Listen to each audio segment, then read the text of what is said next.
lang ay kailangan sa mga batang manonood.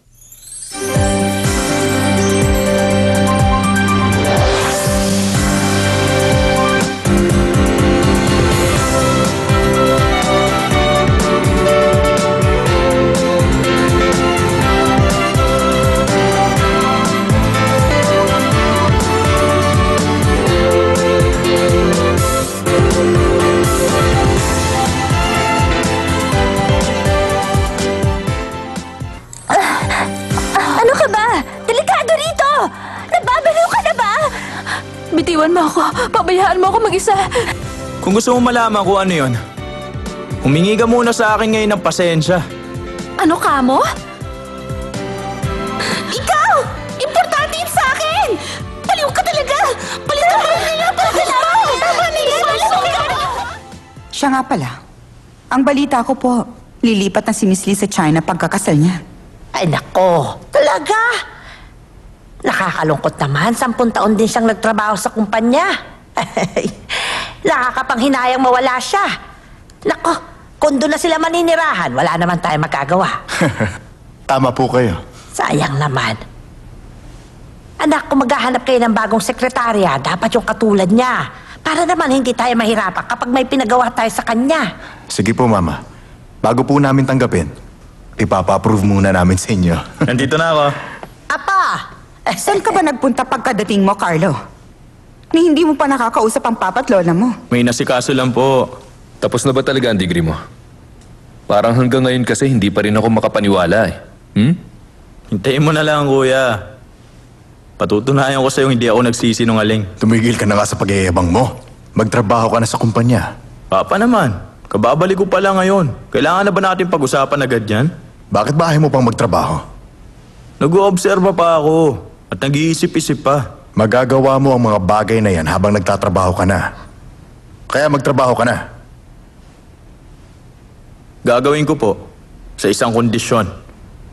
Gusto ko pong dumaan sa hiring examination para maging pantay sa lahat ang pagkakaroon ko ng trabaho at para wala masabi ang mga empleyado sa kumpanya. Ano ka mo? Ano ka ba naman, apo ko? Bakit mo ba naiisip na dumaan pa sa mga ganong sistema?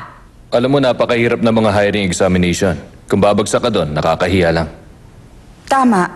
Kung babagsak ka, ang lalabas na kahiyahiyado na yung papa mo. Bakit yung po agad ang iniisip nyo? Kapag bagsak, marami pang trabaho dyan. Sige. Pagbibigyan kita. Baka sakaling may mapulot kang aral doon. Ang baby ko! Tapos na siya maligo! Ay, baby! Masarap ba ang ligo mo? Patutuyuin na natin yung buhok mo, ha? Kiliti ni Mami. Ano, gusto mo bang matulog katabi si Mami at Daddy?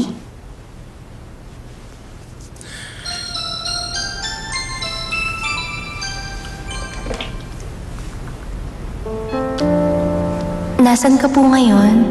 Pumunta ka naman. Masama kasi ang pakiramdam ko eh.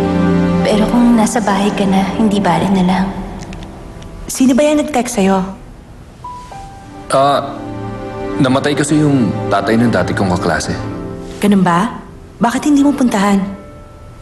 Sige, pupuntahan ko na. Pero hindi ako magtatagal. Ingat ka, ah.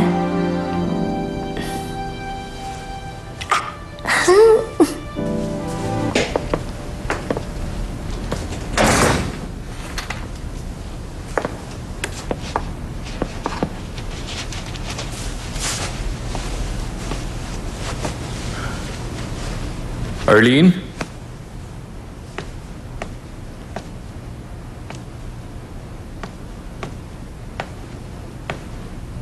Nandito na ako.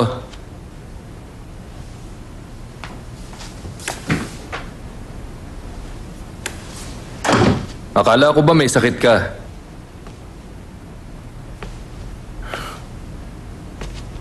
Bakit maraming kandila? Nandito po ako. Wala ka naman dyan eh. Nasaan ka ba? Huwag mo buksan ng ilaw. Wala ka talagang sakit, no? Ang mabuti pa, lumabas ka na.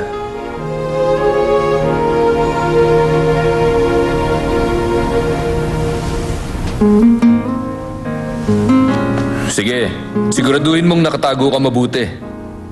Kapag nahanap kita, mabigat ang parusa dahil nagsisinungaling ka.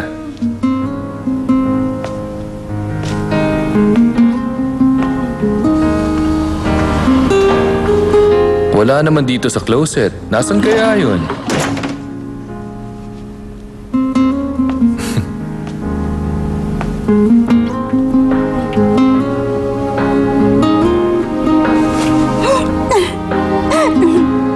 Nakita mo? Alam mo, dahil sa'yo, natakot ako. Akala ko may sakit ka. Nalulungkot kasi ako. Ayoko kasing kumain nang hindi kita kasabay. Ano?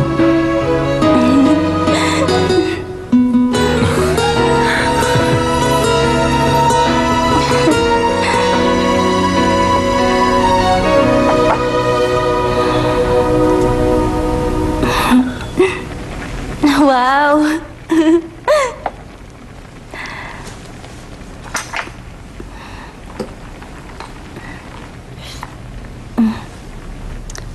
O bakit? Sabayan mo ako. Sabi ko naman kasi sa'yo tapos na akong kumain eh. Kung ayaw mo akong sabayan kumain, dito ka na lang matulog mamayang gabi. Ano ka ba? Alam mo namang imposible, di ba? At saka, bakit ka tumatawag sa cellphone ko? Alam mo yung isang number ko, di ba? Hindi mo naman kasi sinasagot eh. Natatakot ka bang malaman ng iba? Ako kasi hindi natatakot. Huwag na natin pag-usapan ng bagay na yan. Bilis na, uwi na ako.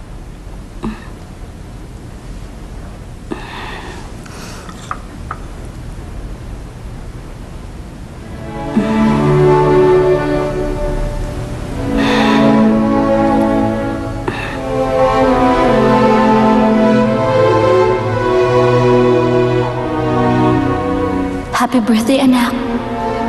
Maraming inaasikaso si Mami ngayon. Kaya late na kita nabati. Kumusta ka naman? Sana lagi ka masaya dyan.